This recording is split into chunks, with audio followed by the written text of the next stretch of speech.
Bismillahirrahmanirrahim. Assalamualaikum warahmatullahi wabarakatuh.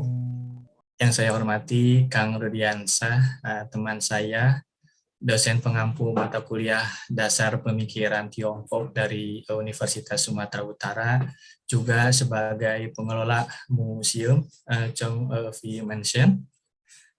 Yang saya hormati pula teman-teman mahasiswa yang selalu haus akan ilmu pengetahuan.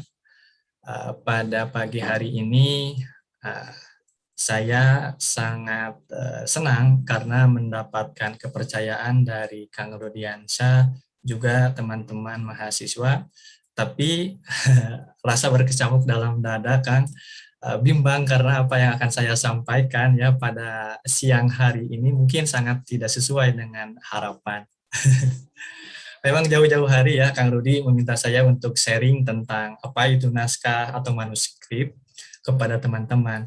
Namun saya kajong-jonan terlalu asik dengan kegiatan sehari-hari sehingga lupa untuk mempersiapkan materi, Kang. Meskipun demikian, mudah-mudahan panorama pernaskahan yang sifatnya pengantar ini turut memperkaya pengetahuan teman-teman ya dalam mengantar teman-teman ke arah tujuan perkuliahan mata kuliah Dasar Pemikiran Tiongkok. Oke teman-teman, seperti yang sudah di-share kepada semuanya pada siang hari ini, pembahasan saya beri judul Naskah Nusantara sebagai landasan bersikap orang Indonesia. Sebagai alumni filologi Universitas Pajajaran, saya sadari laju perkembangan pernaskahan pada era digital ini demikian cepat ya, dan tidak selalu saya ikuti dengan baik.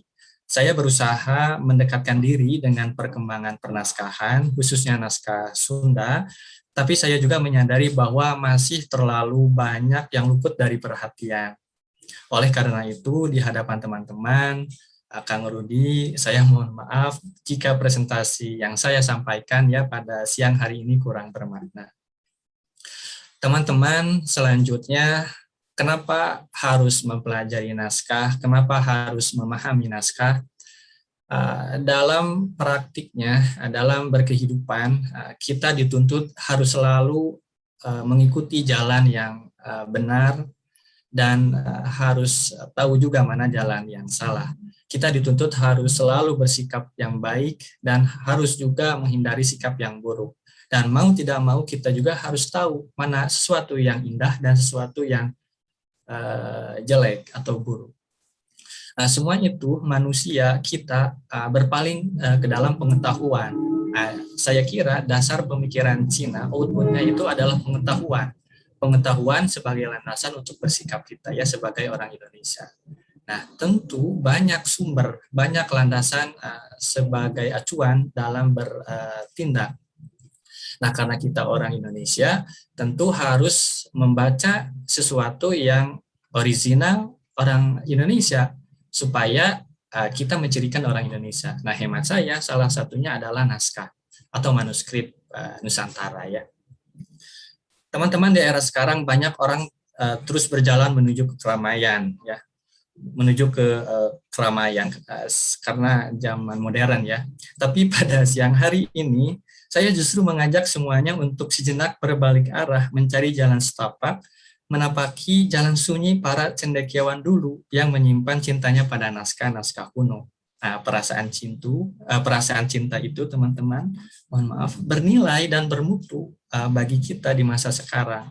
Hasil pemikirannya diharapkan bermanfaat baik secara teoritis maupun praktis, seperti yang tadi sudah disampaikan untuk bersikap. Ini sejumlah contoh naskah atau manuskrip. Jadi ada dua pihak, ada yang menyebut naskah dan ada juga yang menyebut manuskrip.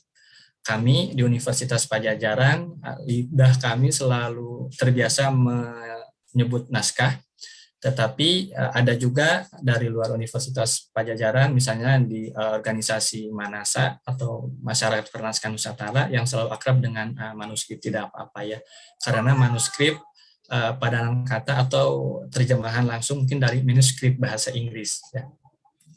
Naskah padanan kata dari manuskrip bahasa Inggris yang kami gunakan.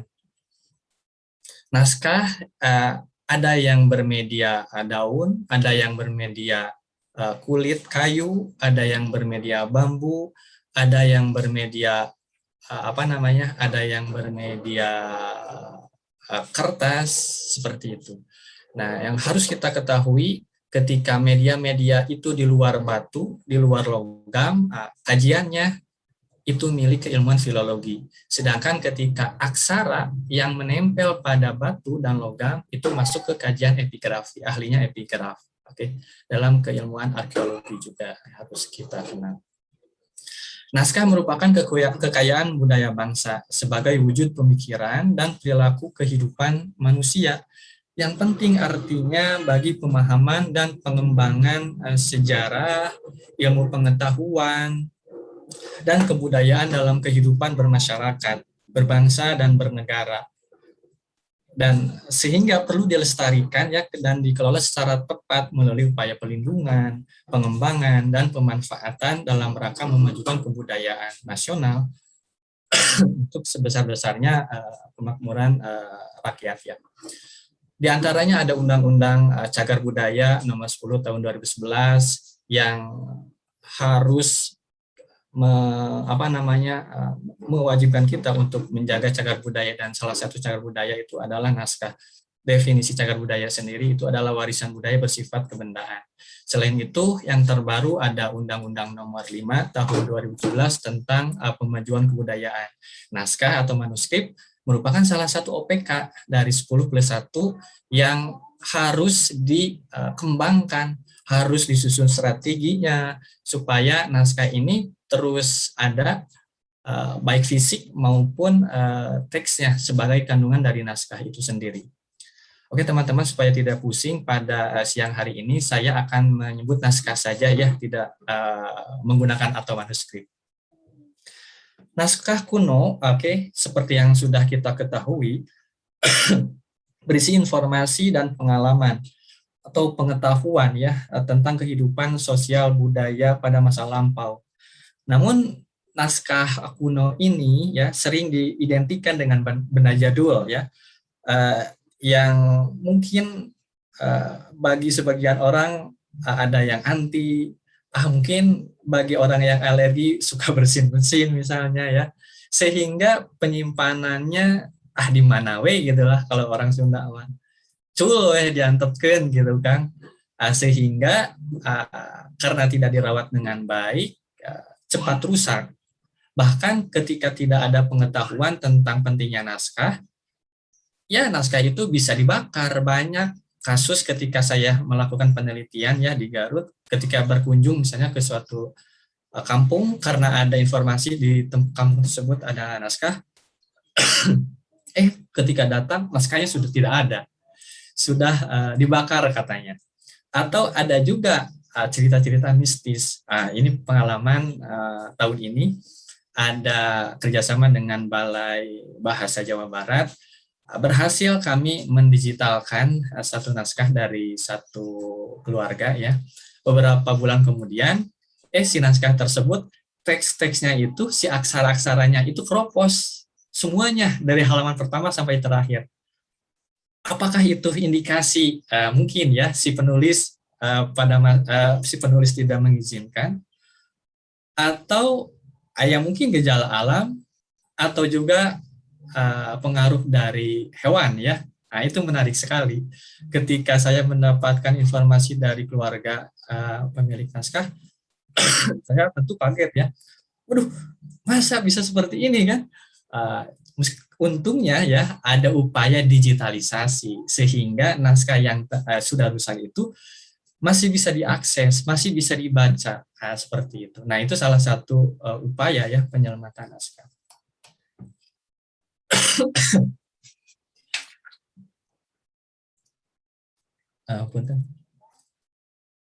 Oke, sekarang apa itu naskah? Oke, Perpustakaan Nasional Republik Indonesia atau PNRI memiliki catatan tentang naskah kuno. semua dokumen tertulis yang tidak dicetak atau tidak diperbanyak dengan cara lain, baik yang berada di dalam negeri maupun di luar negeri, yang berumur sekurang-kurangnya 50 tahun, dan yang mempunyai nilai penting bagi kebudayaan nasional, sejarah, dan ilmu pengetahuan. Kata kuncinya pertama, tidak dicetak.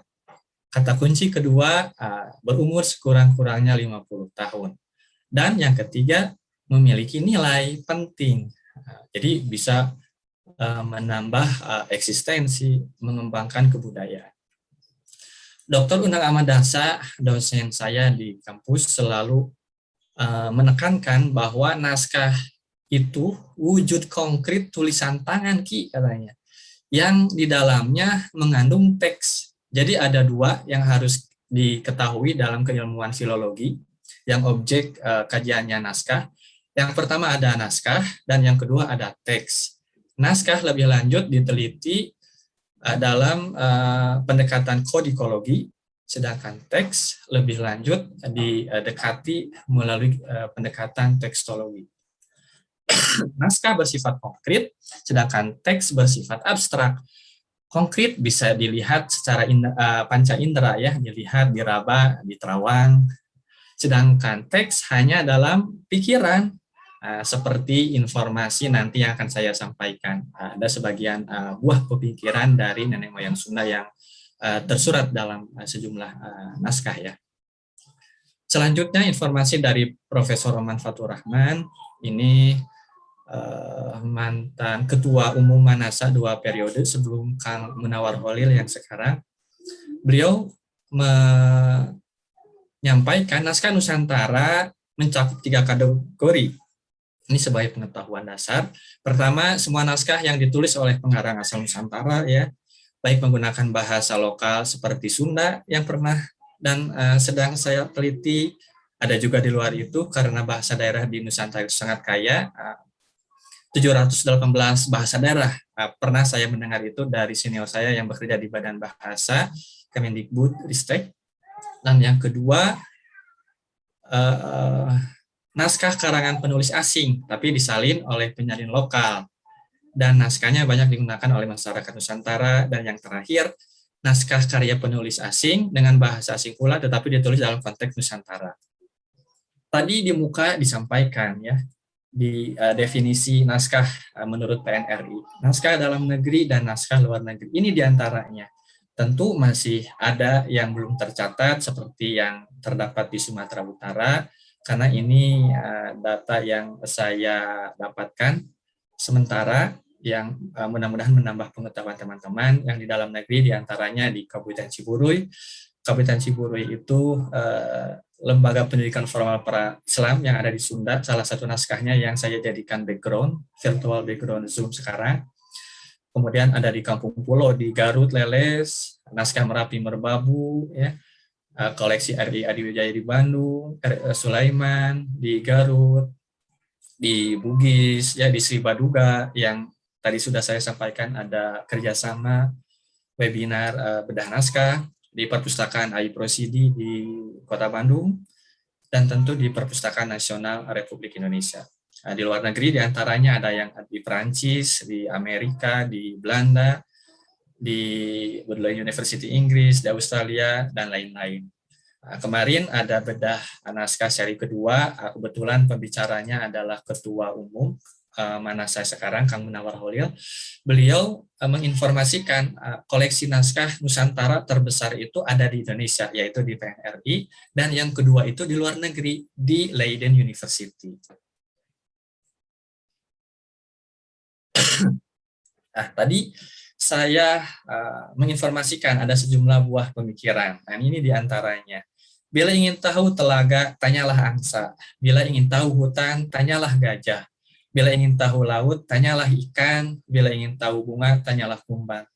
Ini buah pemikiran dari naskah yang berjudul Sang Hyang Siksakana Kerisian, naskah tertua di Sunda, abad 16 Masehi. Memberikan informasi secara akademis, kita harus selalu menempatkan sesuatu pada tempatnya. Harus menyimpan orang yang tepat pada jabatannya. the right man on the right place lah, seperti itu. Di Sewaka Dharma ini saya kaji di S1, salah satunya naskah ini ada di Kompetensi Guru juga. Tenaga tenaga bila dikerahkan salah ibarat tenaga neraka. Ucap kalau buruk ibarat asap neraka. Tekad bila salah yang diingat, salah yang dipikirkan ibarat panas neraka. Demikian pula kalau marah ibarat kayu api neraka.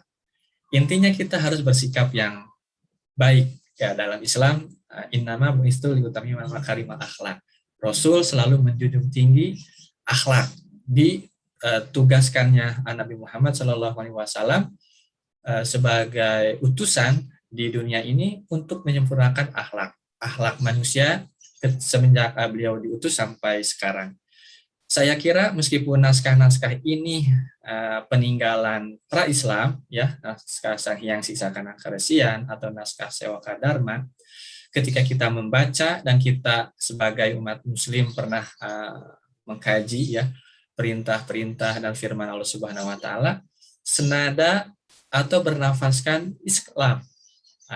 Ini menarik sekali. Mungkin pada masa naskah ini ditulis, agama Islam sudah mulai dikenal oleh nenek moyang Nusantara, khususnya orang Sunda, sehingga ada proses masuk. Jadi selangkah masih di belakang dan selangkah sudah masuk ke peradaban yang baru, seperti itu. Nah, apakah ada hubungannya Sunda dan Tiongkok? Oke. Teman-teman, pembahasan tentang Sunda dan Tiongkok berangkat dari hasil penelitian dosen saya ya, diantaranya Pak Mamat Rugimat. Kebetulan beliau selain mengajar filologi di program studi sastra Sunda Universitas Padjadjaran, beliau juga sebagai sekretaris di program studi bahasa dan budaya Tiongkok D4 Tiongkok FIB Universitas Padjadjaran. Objek yang digunakan oleh beliau dalam penelitiannya diantaranya tadi ada naskah Sewaka Dharma yang saya teliti juga di program di Sastra Sunda S1. Sewaka Dharma dan naskah-naskahnya itu berawal atau ditulis di abad 16 dan 17 Masehi. Bentuk penyajiannya ada yang puisi seperti Sewaka Dharma berpola metrum oktosilabis 8 suku kata menggunakan aksara dan bahasa Sunda kuno, dan ada juga yang prosa. Di antaranya tadi kemudian ada naskah Sang Hyang Siksa Kanakaresyan ya, Amanat Galunggung, Sri Ajiana, judul-judulnya Bujangga Manik, Dharma Jati, Kawi Pangeyekan, Carita Parahyangan, dan Carita Ratu Pakuan. Mungkin asing sekali ya bagi teman-teman. Jadi ini hanya sebatas pengenalan lah. Di antaranya naskah Nusantara itu ada yang judul-judulnya seperti tadi. Bagi kami pun judul-judul tadi, kosakata tadi itu sangat asing. Jadi kosakata Sunda dulu dengan sekarang itu terdapat perbedaan. Sangat sedikit persamaannya. Jadi itu mengindikasikan sifat budaya itu memang dinamis. Bahasa di antaranya. Tidak ada bahasa yang statis, selalu berkembang.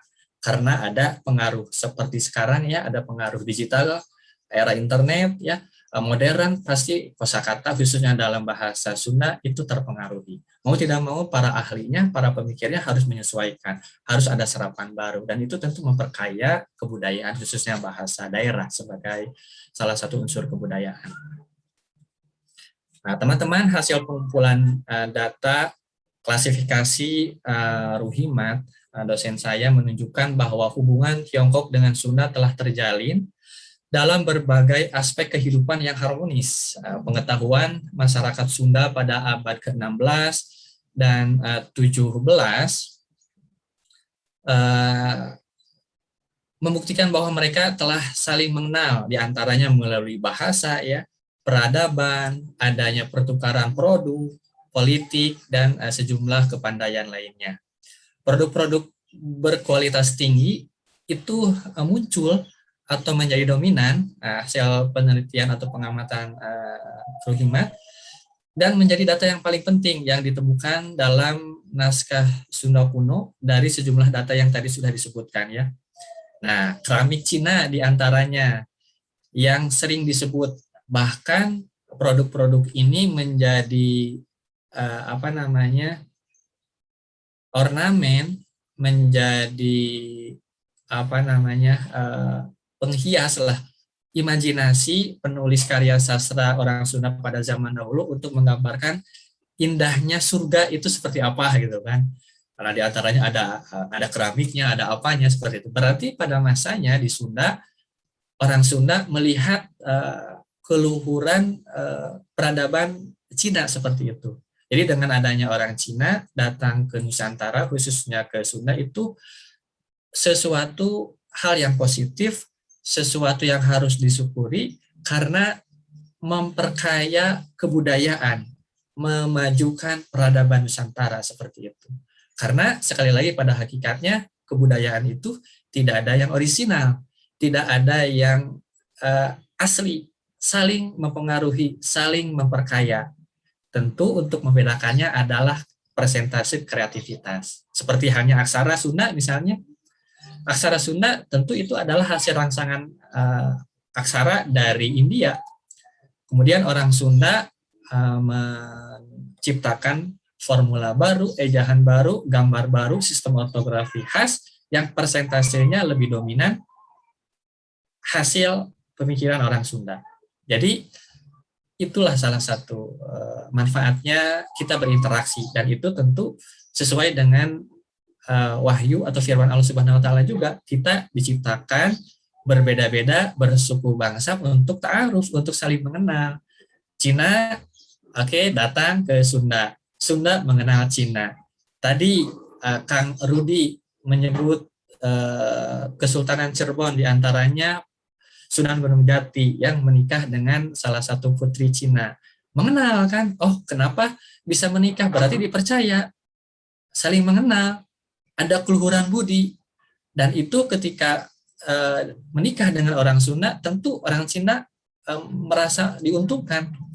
Akan tadi seperti halnya orang Sunda mengembangkan kebudayaan dan memajukan peradaban.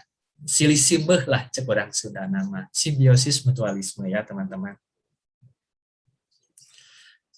Di antaranya yang menonjol dari sejumlah sumber tadi, ada 4 poin yang saya catat pada siang hari ini. Bahasa Cina dalam naskah Sang Hyang Sisa Kanang-Karesian ditulis paling pertama, disebut pertama dari 55 bahasa yang ditulis oleh penulisnya.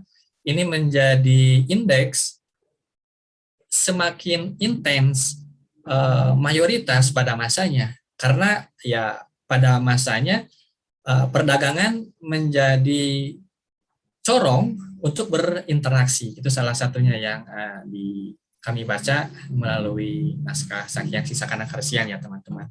Yang kedua, produk Cina seperti keramik tadi diantaranya menjadi kareus atau kebanggaan, sehingga tadi disampaikan untuk melukiskan, mengimajinasikan surga yang indah itu ketika orang Sunda soleh misalnya ya, masuk ke alam akhirat, harus maksudnya akan melihat ini, mendapatkan keindahan ini, kenikmatan ini, diantaranya seperti keunggulan-keunggulan produk Cina ya. Kemudian persenjataan Cina juga tersurat teman-teman, diantaranya di naskah Bujangga Manik. Di sini tersebut awak kapal berupa pasukan juru panah yang berasal dari Tiongkok, bagaimana kegagahannya itu terdeskripsikan di naskah Bujangga Manik diantaranya. Tempat pengusaha Cina sampai sekarang pun di Bandung ya Kang Rudiansah ya, banyak orang Cina, dan ternyata itu sudah tercatat dari dulu ya, dari naskah Carita Ratu Pakuan.